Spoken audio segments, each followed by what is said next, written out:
Law of constant proportion और law of definite proportion. Law of constant proportion का दूसरा नाम ही क्या है? Law of definite proportion. Law of constant proportion का दूसरा नाम क्या है? Law of definite proportion. तो बेटा जो लॉ ऑफ कांस्टेंट प्रोपोर्शन है उसको जिसने प्रपोज किया था उस साइंटिस्ट का नाम क्या है? जोसेफ प्रस्ट। उसका क्या नाम है? जोसेफ प्रस्ट, या शॉर्ट फॉर्म में क्या कहते हैं उसको? जेएल प्रस्ट के नाम से जानते हैं, जोसेफ प्रस्ट या जेएल प्रस्ट। तो उन्होंने अपनी स्टेटमेंट में क्या कहा था? लॉ ऑफ कांस्टेंट प्रोपोर्शन की स्टेटमेंट में क्या कहा था कि a chemical compound is always form from the same element combined in the same ratio by mass. इसका मतलब क्या है कि एक केमिकल कंपाउंड जहां से भी बना हो, ठीक है, एक केमिकल कंपाउंड जहां से भी बना हो उसके अंदर जो एलिमेंट होंगे वो सेम होंगे, उसके अंदर जो एलिमेंट होंगे वो सेम होंगे और उसी के फिक्स रेशियो मास में होंगे। मतलब कहने का अर्थ है कि कोई भी कंपाउंड है आपके पास में तो कहीं से भी बना हो, ठीक है, कैसे भी बना हो, लेकिन उसके अंदर जो एलिमेंट है वो सारे सेम होंगे और उसी के मास के रेशियो में होंगे। जैसे फॉर एग्जांपल मैं एक CO2 का एग्जांपल लेता हूँ। तो जैसे CO2 है, CO2 कैसे बनता है? कार्बन प्लस ऑक्सीजन को ऐड किया, क्या बना? CO2 बना। ठीक है, carbon monoxide plus half O2 से बना तो भी क्या बना? CO2 बना। CH3 को डिकम्पोज किया, हीट किया तो भी क्या बना? CO2 बना। ठीक है, मेटल कार्बोनेट को हीट करते हैं तो भी क्या बनता है? CO2। तो कहता है कि ठीक है आपके पास में CO2 कैसे भी बन रहा हो, कहीं से भी बन रहा हो, लेकिन CO2 के अंदर एलिमेंट तो क्या है? सेम ही होंगे, कार्बन और ऑक्सीजन, कार्बन और ऑक्सीजन, कार्बन और ऑक्सीजन, कार्बन और ऑक्सीजन। तो यहाँ चार रिएक्शन लिख रखे हैं, चारों में क्या है? CO2 बन रहा है। तो कहता है कि भाई ठीक है कोई भी कंपाउंड कैसे भी बना हो लेकिन उसके अंदर जो एलिमेंट वो सारे क्या है? सेम, और उनके जो मास का रेशियो वो भी क्या होगा? सेम होगा। चेक कर लेते हैं। यहाँ कार्बन है तो कार्बन का मास कितना है? 12। ऑक्सीजन कितना है? 2 है। तो एक का मास कितना होता है? 16। तो दो ऑक्सीजन कितनी है? 2, 2 इंटू में 16। सेम इसी तरह इसमें, ठीक है, CO2 कार्बन का 12, ठीक है, ऑक्सीजन का 2 इंटू में 16। इसी तरह इस वाले में CaCO3 वाली में कार्बन का कितना है? 12 और ऑक्सीजन कितना है? 2 इंटू में 16। सेम इसी तरह मेटल कार्बोनेट में कार्बन कितना है? 12 और ऑक्सीजन कितना है? 12, 2 इंटू में 16। तो हमने इसमें ये देखा कि अलग अलग चार प्रकार की केमिकल रिएक्शन थी, चारों में CO2 बन रहा है। तो स्टेटमेंट यही कहती है कि केमिकल कंपाउंड जहां से भी बना हो उसके अंदर एलिमेंट क्या होंगे? सेम होंगे। तो एलिमेंट तो क्या है? CO2 के अंदर कार्बन ऑक्सीजन है, एलिमेंट तो क्या है? सेम, और उनके मास का रेशियो भी क्या है? सेम। और बेटा बता देता हूँ आपको कि मास का रेशियो भी और परसेंटेज भी हम निकालें कार्बन और ऑक्सीजन की, वो भी क्या आएगी? सेम ही आएगी। परसेंटेज ऑफ कार्बन सभी और परसेंटेज ऑफ ऑक्सीजन इन सभी में चेक करेंगे, वो भी क्या आएगी आपके पास में? सेम ही आएगी। तो एक ऐसा एग्जांपल देखते हैं जिनमें दोनों में मास और परसेंटेज दोनों का एक साथ रख के दिखाता हूँ। तो आप मास से निकाल लो यहाँ पर, फिर परसेंटेज से निकाल लो यहाँ पर, ठीक है, वैल्यू हमेशा क्या रहेगी? सेम आएगी। मास की निकालोगे तो मास के सभी की वैल्यू सेम आएगी, परसेंटेज निकाल के करेंगे तो परसेंटेज की सभी की वैल्यू क्या आएगी? सेम आएगी। तो मैं एक ऐसा न्यूमेरिकल कर रहा हूँ जिसमें आपको दोनों से करके दिखाऊंगा, मैं मास से भी और परसेंटेज से भी। देखिए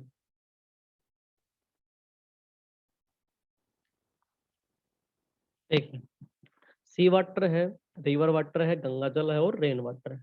तो जी पानी किसी का हो, चाहे आपके पास में समुद्र का पानी हो, चाहे नदी का पानी हो, चाहे गंगा जल हो, चाहे वर्षा का पानी हो, आपके पास में वाटर का जो फार्मूला है वो चेंज नहीं होगा। वाटर का फार्मूला तो क्या रहेगा? सभी के अंदर क्या आएगा? सेम। तो सी वाटर है तो भी हम क्या लेंगे? H2। रिवर वाटर का क्या फार्मूला होगा? H2। गंगा जल का क्या होगा? H2। रेन वाटर क्या होगा? H2। अच्छा इनमें एलिमेंट क्या क्या है H2 के अंदर? हाइड्रोजन है और ऑक्सीजन है। और रिवर वाटर में भी क्या है? हाइड्रोजन और ऑक्सीजन। गंगा जल में भी क्या है? हाइड्रोजन और ऑक्सीजन। और रेन वाटर में भी क्या है? हाइड्रोजन और ऑक्सीजन।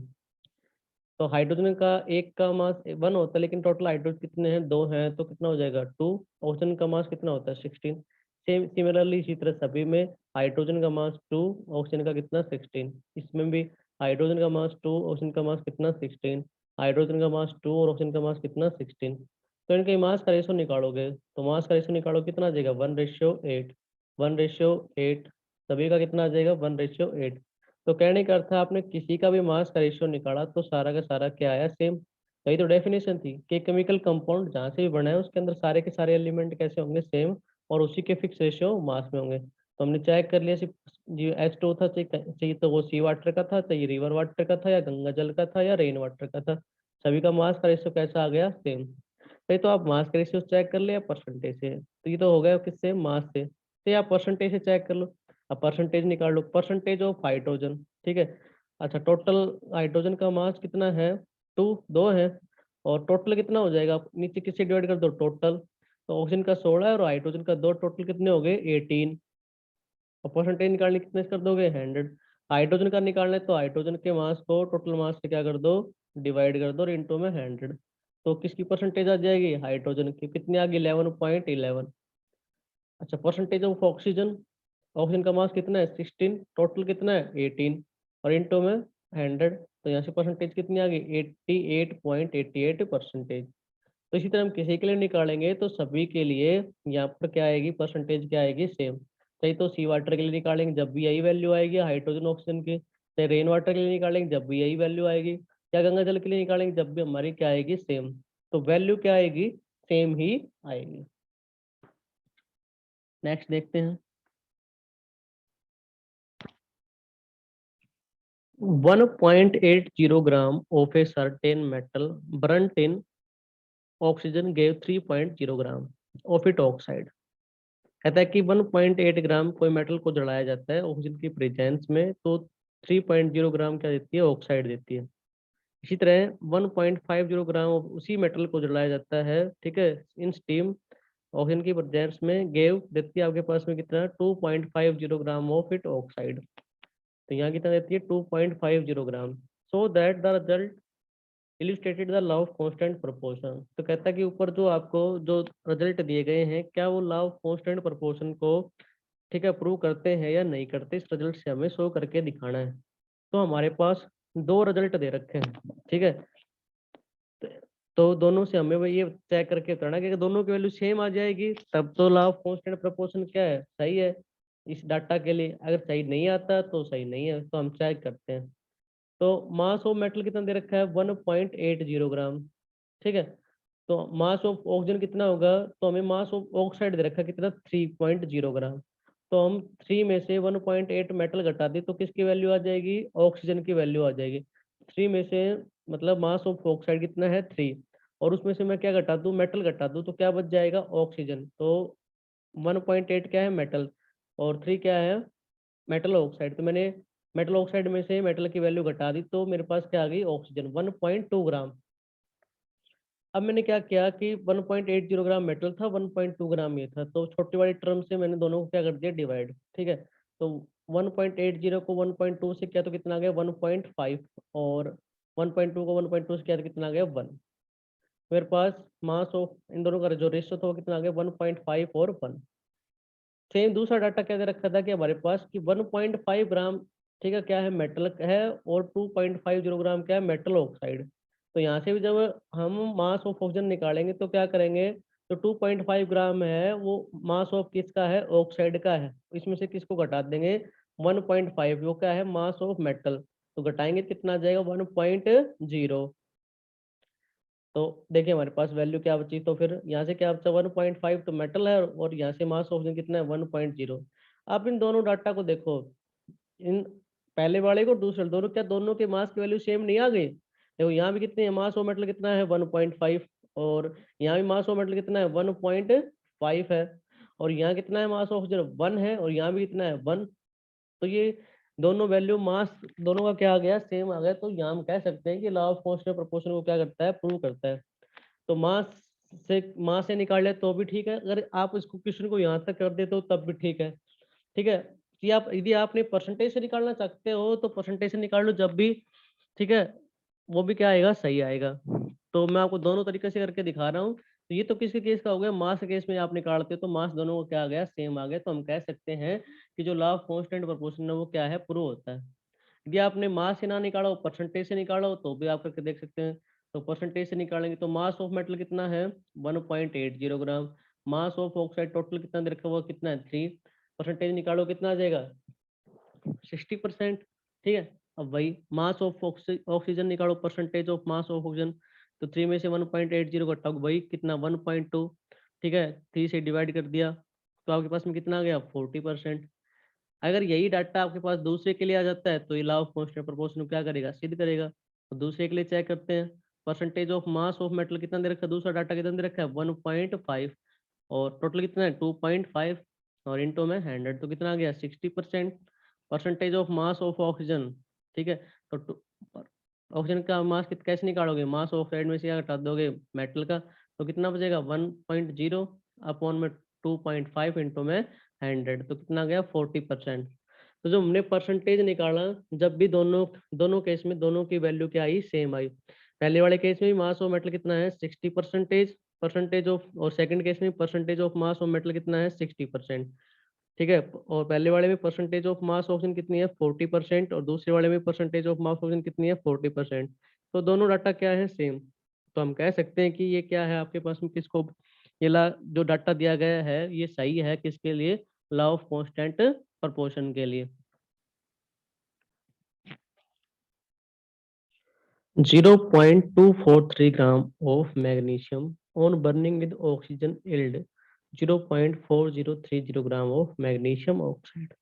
ये एक्सपेरिमेंट नंबर फर्स्ट का डाटा दे रखा है। एक्सपेरिमेंट सेकंड क्या है, 0.182 gram of magnesium on burning with oxygen yield 0.302 gram of magnesium oxide. Through the law of constant proportion. तो यहाँ हमें दो डाटा गिवन है, ठीक है। तो इसमें कहता है कि मैग्नीशियम को जलाया जाता है ऑक्सीजन की प्रेजेंस में तो हमें ऑक्सीजन ऑक्साइड मिलता है। तो हमें जो डाटा दे रखा है वो मैग्नीशियम का दे रखा है और मैग्नीशियम ऑक्साइड का दे रखा है। तो दो डाटा दे रखे हैं, दोनों कहता कि दो डाटा दे रखे हैं, इनसे आपको एक प्रूव करके बताना है कि डाटा सही है, ये मतलब सही है क्या लव कांस्टेंट प्रोपोर्शन के लिए। तो हम चेक करेंगे। तो हमारे पास क्या क्या है, देखो मैग्नीशियम दे रखा है और मैग्नीशियम ऑक्साइड दे रखा है। मैग्नीशियम कितना दे रखा है 0.243 और मैग्नीशियम ऑक्साइड कितना दे रखा है 0.403। ऑक्सीजन की वैल्यू हमें निकालनी है। तो ऑक्सीजन की वैल्यू कैसे निकालेंगे, मैग्नीशियम ऑक्साइड में से मैग्नीशियम की वैल्यू घटा देंगे, किसकी आ जाएगी, ऑक्सीजन की आ जाएगी। तो 0.403 में से 0.243 घटा देंगे तो हमारे पास वैल्यू किसकी आ गई है, ऑक्सीजन कितनी आ गई 0.160। तो मैंने यहाँ लिख ली कितनी आ गई 0.160। अब एक्सपेरिमेंट नंबर सेकंड का डाटा देख लेते हैं। मैग्नीशियम कितना दे रखा है 0.182 और मैग्नीशियम ऑक्साइड कितना दे रखा है 0.302। तो यहाँ से हम क्या करेंगे, ऑक्सीजन की वैल्यू निकालेंगे तो क्या करेंगे, मैग्नीशियम ऑक्साइड में से मैग्नीशियम की वैल्यू को घटा देंगे तो हमारे पास किसकी वैल्यू आ जाएगी, ऑक्सीजन की। मैग्नीशियम ऑक्साइड कितना दे रखा है यहाँ पर 0.302 और मैग्नीशियम कितना दे रखा है 0.182। घटाएंगे तो वैल्यू कितनी आ गई हमारे पास 0.120।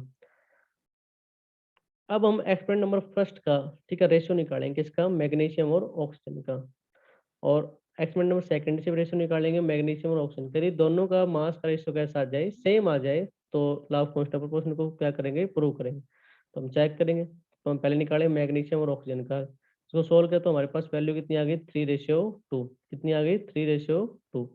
दूसरा डाटा को सोल्व किया तो हमारे पास 0.182 को डिवाइड किया ऑक्सीजन के से कितने से 0.120 से, तो यहाँ से वैल्यू कितनी आ गई 3:2। दोनों ही केस में एक्सपेरिमेंट नंबर फर्स्ट से भी और एक्सपेरिमेंट नंबर सेकंड से भी दोनों से हमारी वैल्यू जो है वो कैसी आई, सेम आई, ठीक है। रेशियो जो कैसा आया, सेम आया। रेशियो सेम है तो हम कह सकते हैं कि ये जो डाटा दे रखा है हमें लॉ ऑफ कांस्टेंट प्रोपोर्शन का, ये क्या है, वैलिड है, ठीक है। तो डाटा हमें दे रखा है, ये कैसा है, वैलिड है। हमारे पास एग्जाम्पल अब SO2 वाज प्रीपेयर्ड बाय, ठीक है। SO2 को तैयार किया जाता है बर्निंग सल्फर इन ऑक्सीजन, मतलब सल्फर को जलाया जाता है ऑक्सीजन की प्रेजेंस में। तो सल्फर को ऑक्सीजन की प्रेजेंस में जलाएंगे तो क्या बनेगा SO2, सल्फर प्लस में ऑक्सीजन, ठीक है। तो क्या बनेगा सल्फर डाइऑक्साइड SO2। अच्छा number second, reacting sodium sulphide with dilute H2SO4। Sodium sulphide मतलब Na2SO3 की रिएक्शन, ठीक है, डाइल्यूट H2SO4 के साथ। तो डाइल्यूट H2SO4 के साथ करते हैं तो हमारे पास क्या बनता है Na2SO4 प्लस में H2SO3। और H2SO3 क्या होता है, अनस्टेबल होते ही फर्दर टूट जाता है किसमें, H2 प्लस में SO2। तो यहाँ से भी हमें क्या मिल गया SO2। Number third, heating copper with concentrated H2SO4, ठीक है। कॉपर को हीट किया जाता है किसके साथ में, H2SO4 के साथ में। तो कॉपर प्लस में H2SO4 की रिएक्शन, ठीक है। तो क्या बनेगा कॉपर सल्फेट प्लस में सल्फर डाइऑक्साइड SO2 प्लस में H2O। तो तीनों ही चीजों, तीन स्टेटमेंट देखिए, तीनों से हमें क्या मिला है SO2। अच्छा जी, आगे क्वेश्चन में क्या कहता है, it was found in each case of sulphur and oxygen combine in the ratio 1:1। कहता है कि ये कंबाइन होंगे तो इनका रेशियो कितना होगा 1/1। The data illustrated the law of, ये डाटा किसके लिए ठीक होगा? Law of conservation of mass के लिए, मल्टीपल प्रोपोर्शन के लिए, डेफिनेट प्रोपोर्शन के लिए और लॉ ऑफ रेसिप्रोकल प्रोपोर्शन के लिए। तो लॉ ऑफ डेफिनेट प्रोपोर्शन क्या कहता है कि भाई यहाँ देखो इसका मास निकालो कितना है 32, सल्फर कितना हो 30, तो ऑक्सीजन कितने एक, और एक का मास कितना 16, दो का कितना हो जाएगा 32। तो यहाँ से रेशियो कितना आ जाएगा 1:1, कितना आ जाएगा 1/1। सेम इसी इसके लिए निकालोगे तो कितना आ जाएगा 1/1, और सेम इसके लिए निकालो कितना आ जाएगा 1/1। अब देखो SO2 बन तो रहा अलग अलग जगह से, लेकिन कंपाउंड तो क्या है सेम ही है, और उसके अंदर एलिमेंट भी क्या है सेम ही है। ठीक है, सल्फर और ऑक्सीजन, और सभी का रेशियो कितना है 1:1। तो ये स्टेटमेंट तो कौन कहती है? लॉ ऑफ डेफिनेट प्रोपोर्शन या लॉ ऑफ कांस्टेंट प्रोपोर्शन। तो ये जो डाटा दे रखा है ये किसके लिए ठीक है? लॉ ऑफ कांस्टेंट प्रोपोर्शन के लिए क्या होगा? ठीक होगा।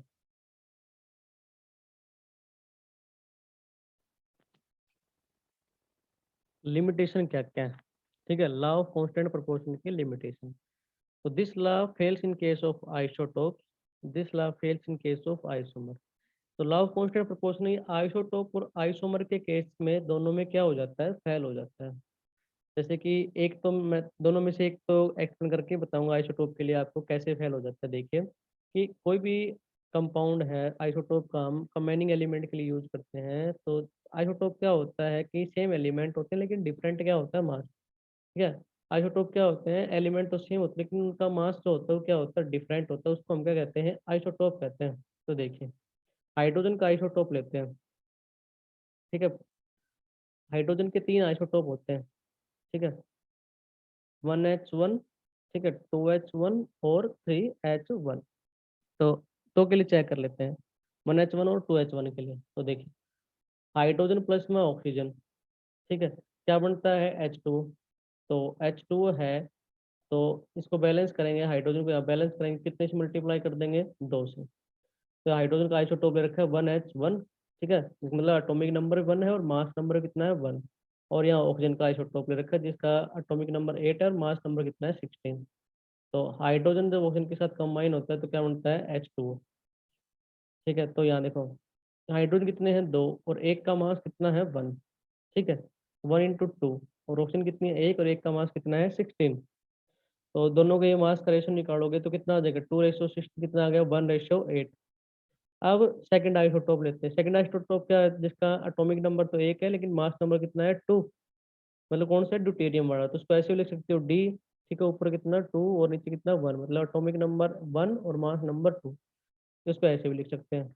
और ऑक्सीजन के साथ में रिएक्शन, ऑक्सीजन का बड़ा आइसोटोप सेम रहेगा आपके पास में, जिसका एटॉमिक नंबर 8 है और मास नंबर कितना है? 16। फार्मूला तो क्या बनेगा? H2, या अगर आप D लिखते हो तो क्या बनेगा? D2। ठीक है, तो यहाँ हाइड्रोजन कितने हैं? 2, लेकिन अब की बार हाइड्रोजन का जो मास है ना, ठीक है, वो कितना है? 2 है। कितना है? 2 है, 1 नहीं है, क्योंकि ड्यूटेरियम केस में हाइड्रोजन का मास कितना होता है? 2। हाइड्रोजन भी 2, और एक का मास कितना है? 2। तो 2 हाइड्रोजन है, एक का मास 2 है, तो कितना हो जाएगा टोटल? 4। ऑक्सीजन वही है, ऑक्सीजन एक है एटॉमिक नंबर, ठीक है, सॉरी, ऑक्सीजन 1 है और मास कितना है? 16। तो इसका रेशियो निकालें, कितना आ जाएगा? 4:16। तो यहाँ से 4:16 का रेशियो सिंपल करेंगे तो कितना आ जाएगा? 1:4। कितना आ जाएगा? 1:4। तो पहले वाले केस में कितना है? 1:8, और दूसरे वाले में कितना है? 1:4। तो सेम नहीं आया, तो ये फेल हो गया। ठीक है, तो आइसोटोप इसी तरह आइसोमर में निकालेंगे तो भी सेम नहीं आएगा। तो आइसोटोप हुआ, आइसोमर हुआ, इस केस में यह फेल हो जाता है, लॉ ऑफ कांस्टेंट प्रोपोर्शन काम नहीं करता। ठीक है, नंबर थर्ड।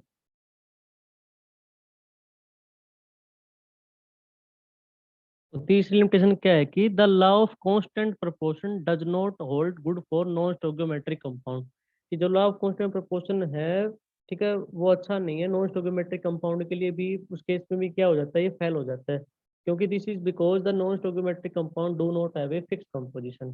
क्योंकि जो नॉन स्टोइकोमेट्रिक कंपाउंड है उनके जो मास का रेशियो है वो फिक्स नहीं होता, क्योंकि उनमें वो लाइज करते हैं। जैसे कि डी ब्लॉक के एलिमेंट है, डी ब्लॉक के कंपाउंड आपके पास में, जैसे टाइटेनियम हाइड्राइड है TiH, इसका जो कंपोजिशन वो रेंज है वो लाई करती है मास की 1.5 से लेकर 1.8।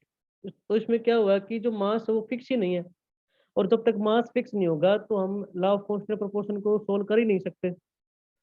तो ये नॉन स्टोइकोमेट्रिक कंपाउंड के लिए केस में फेल हो जाता है। इसका कारण यही है कि भाई, क्योंकि जो नॉन स्टोइकोमेट्रिक कंपाउंड है उनकी जो कंपोजिशन होती है वो फिक्स नहीं होती, और जब तक मास फिक्स नहीं होगा तब तक हम, ठीक है, डाटा कैलकुलेट नहीं कर सकते। तो नॉन स्टोइकोमेट्रिक कंपाउंड केस में भी जो लॉ ऑफ कांस्टेंट प्रोपोर्शन है वो क्या हो जाता है, हमारा फेल हो जाता है। वीडियो अच्छी लगे तो लाइक करें, शेयर करें और सब्सक्राइब करें,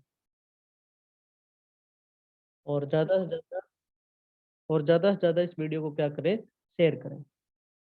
थैंक्स अ लॉट।